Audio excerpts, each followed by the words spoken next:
C'est dans un écrin de culture situé au cœur de l'Afrique de l'Ouest, entre le Ghana, le Bénin et le Burkina Faso, que nous avons choisi de poser nos valises le temps d'un été. Nous sommes partis à la rencontre de celles et ceux qui seront les visages et les voix de cette série de reportages. Des citoyennes et des citoyens qui tentent, osent et impactent les sociétés dans lesquelles elles et ils évoluent.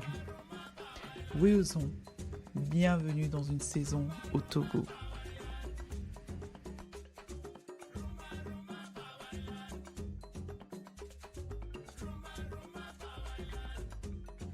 Aujourd'hui, nous prenons la route vers Tabigbo, chef-lieu de la préfecture de Yoto, située à 80 km au nord-ouest de Lomé.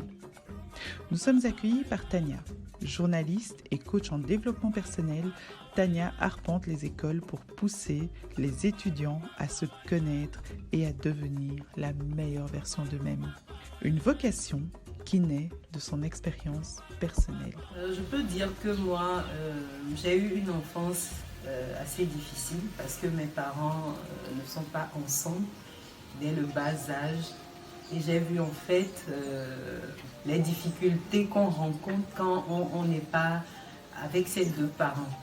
Ça fait que j'étais une personne très timide, une personne assez réservée, une personne qui n'aimait pas la compagnie des autres. Mais arrivé à un moment, j'ai quand même vu que non, ça ne m'arrangeait pas. J'ai voulu quand même faire autre chose, en tout cas redonner de la valeur à ma personne. Donc, je lis beaucoup. Tout ce qui est document, moi, je lis.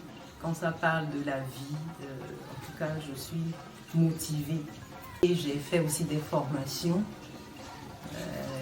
via Internet, ou soit des formations que les gens viennent faire ici. Lady Sonia est arrivée, j'ai fait une formation avec elle, tout et tout. Donc, je pense que je me suis dit non. Pourquoi, si ceux qui n'ont pas les moyens d'aller faire payer une formation, pourquoi ne pas leur apporter l'information? Qu'est-ce que c'est que le développement personnel? Comment chasser la timidité? Comment prendre la parole en public? Comment se faire des amis? Comment se redécouvrir? Parce qu'en chaque personne sommeille un talent. Comment faire pour ressortir cette meilleure version de soi? Donc, c'est de ça qu'il s'agit. Et quand je peux dire qu'en les formant, je me forme encore plus. Si Tania met ses compétences au service des personnes qu'elle rencontre, il n'en reste pas moins vrai que les premiers contacts peuvent parfois être difficiles. Mais cela n'empêche pas la jeune femme de persévérer et d'impliquer les parents dans le processus. Quand j'arrive dans une localité, je fais quand même l'effort d'aller vers les écoles, parce que c'est là-bas que tu découvres toutes sortes de personnes. Il y a chaque type, il y a chaque race. Il y a des élèves qui ne vous acceptent pas tout de suite, il y a d'autres qui vous adoptent, il y a d'autres qui ne veulent pas vous voir, on vous lance des mots. Parfois, on a des parents qui sont là, qui nous comparent aux autres, qui comparent leurs enfants aux autres enfants. Peut-être son enfant n'excelle pas, il avance mais à son rythme, quoi. L'autre, il est chaque fois premier. Il y a des parents qui ont tendance à comparer leur enfant aux autres.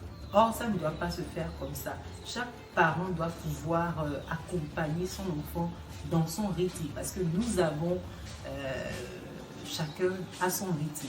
Donc, le parent doit pouvoir accompagner l'enfant. Quelqu'un qui a d'habitude 7 de moyenne, il faut l'accompagner pour qu'il y ait 9. Peut-être qu'il va avoir 8 après avoir 9. Mais on ne peut pas le menacer d'avoir 16 tout de suite, parce que ça, c'est de la magie. Ça ne peut pas arriver comme ça. Donc, j'amène les parents à comprendre que l'enfant, il faut le manager, il faut l'accompagner, il faut l'écouter, l'assister. Et c'est par là qu'il pourra donner cette meilleure version de soi. On ne doit pas chaque fois dire que toi, non, finalement, je pense qu'à l'avenir, même tu ne seras rien de bon. On ne doit pas dire des choses comme ça aux enfants. on doit les encourager, on doit les accompagner. Pour les enfants il y a des apprenants qui sont des handicapés. On doit les considérer comme des super-héros, les booster chaque fois avec des paroles. On ne doit pas s'apitoyer sur eux ou soit les marginaliser, dire que non, toi, c'est parce que tu es handicapé. Non, non, on doit pouvoir les traiter comme les autres, les féliciter. Et je pense que tout ça, là, ça fait qu'ils oublient aussi leur handicap. Quand on les accompagne, on les encourage, on les écoute, tout ça, là, on s'intéresse à eux. Donc, c'est ce que j'essaie de faire aussi avec les parents, pour que chaque parent puisse connaître ou soit redécouvrir son enfant tel qu'il est. Et ça marche, puisqu'il arrive même que ce soit les parents eux-mêmes qui fassent appel à elle pour résoudre ou apaiser des tensions familiales.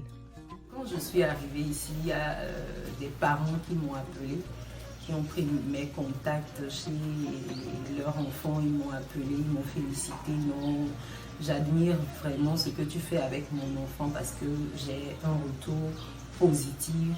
Je vois que maintenant, mon enfant essaie de se décoincer, mon enfant essaie maintenant de parler de ses problèmes, tout et tout, de partager ses soucis, ses joies avec moi. Alors qu'avant, l'enfant avait peur de m'approcher, mais maintenant, je pense que la relation parent-enfant, ça commence à être bien installé, voilà. Et on vous félicite pour ça. Donc j'ai des retours, Il y a même des parents qui m'ont confié leur enfant, quand il y a un souci, madame, c'est ta fille, il faut voir avec elle ce qui ne va pas, tout et tout. Donc voilà, donc les parents me félicitent et puis voilà. Les expériences que nous partage Tania sont multiples, uniques. Certaines d'entre elles marquantes aussi. C'était dans la préfecture des Lacs. Et quand j'intervenais là-bas, j'approchais presque toutes les écoles, les lycées. Donc, je me suis allée dans un lycée. Elle avait l'habitude, elle était timide, mais elle m'approchait quand même, on causait. Elle prenait tout son temps quand elle termine le cours, elle restait avec moi. On est resté comme ça 2-3 semaines. Après, on s'écrit tout et tout, et après, elle s'est confiée à moi. Voilà, moi j'ai un petit souci, mais c'est vraiment délicat, et je n'ai jamais parlé de ça à qui que ce soit. Mais la manière dont vous nous abordez, la façon dont vous êtes avec nous, quelque chose me pousse en fait à te dire ce secret-là que je garde depuis fort longtemps. Et c'est là, elle m'a dit en fait que son propre père la violait depuis l'âge de 13 ans ou 14 ans. La maman n'est plus de ce monde, donc le papa, en tout cas, prenait du plaisir avec elle. Donc elle n'arrivait pas à parler de ça avec qui que ce soit. Elle était coincée, elle avait honte et puis elle n'arrivait pas à accepter la compagnie des garçons. Parce que quand un garçon l'approche déjà, c'est comme si ce garçon va tenter de la violer. Donc elle évitait carrément les garçons, tout et tout. Et depuis le jour où on s'est parlé, heureusement qu'il y avait un concours. Et elle a pris son courage à deux mains. Elle a fait une vidéo où elle a relaté les faits, comment ça s'est passé. Parce que le concours, c'était de présenter une meilleure version de soi dans 20 ans, ce que tu seras dans 20 ans, tes idées, projets. Donc, elle a fait ressortir ce thème-là en disant tout simplement, j'espère que tu n'es plus animé par cette peur d'être violée par papa.